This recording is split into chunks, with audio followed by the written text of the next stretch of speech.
அன்பு சொந்தங்களுக்கு பக்தி சார்ந்த வணக்கங்கள். நம்ம மனதளவில் ரொம்ப கஷ்டப்பட்டுக்கிட்டு இருந்தோம்னா, நம்மளை ஒருத்தவங்க கஷ்டப்படுத்தினாங்கன்னா அதுக்காக நீங்கள் எல்லளவு கூட கவலைப்படாதீங்க. ஏன் இப்படி சொல்கிறேன்னு கேட்டிங்கன்னா, அனுபவ ரீதியான உண்மையை தான் நான் சொல்கிறேன். அப்போதைய காலகட்டத்தில் பார்த்திங்கன்னா, இப்போ செய்கிறது அடுத்த ஜென்மம்னு சொல்லுவாங்க. அதே மாதிரி நடக்கும். ஆனால் இப்போக்கி அப்படி கிடையாதுங்க. எதுவாயினும் ஒரு கெடுதல் யாரானும் செய்கிறாங்க அப்படின்னா, இப்போ நடக்கிறதுக்கு இப்போவே அதுக்கான பதில் கிடச்சிரும். அவங்களுக்கு அதுக்கான தண்டனை கிடச்சிரும்.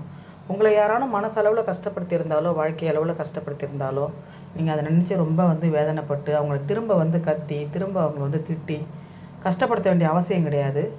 ஒரு நிமிஷம் நீங்கள் உங்களோட இஷ்ட கடவுளான தெய்வத்துக்கிட்ட நின்று, அவங்கவுங்களுக்கு ஒரு கடவுளை இஷ்டப்படுவாங்க. அந்த மாதிரி நீங்கள் உங்கள் இஷ்ட கடவுள்கிட்ட நின்று, என் மனசை இந்த அளவுக்கு நோக்கடிச்சிருக்காங்க ஆண்டவா, நீங்கள் தான் இதுக்கான ஒரு நிம்மதியை எனக்கு கொடுக்கணும், நீங்கள் தான் இதுக்கான பலனை இது சரியாக தவறா அப்படின்றதுக்கான தண்டனையை நீங்கள் தான் கொடுக்கணும் அப்படின்னு மனசார நம்ம கடவுள்கிட்ட சொல்லினாலே அதுக்கான பாவ புண்ணியம் எல்லாமே விடை கிடைச்சிரும்.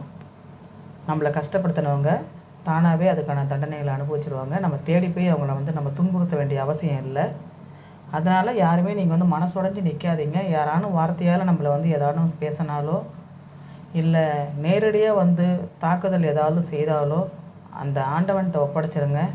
நம்மை படைத்த இறைவன் எல்லாத்தையும் பார்த்துப்பான் அப்படின்னு நம்புங்க. நன்றி.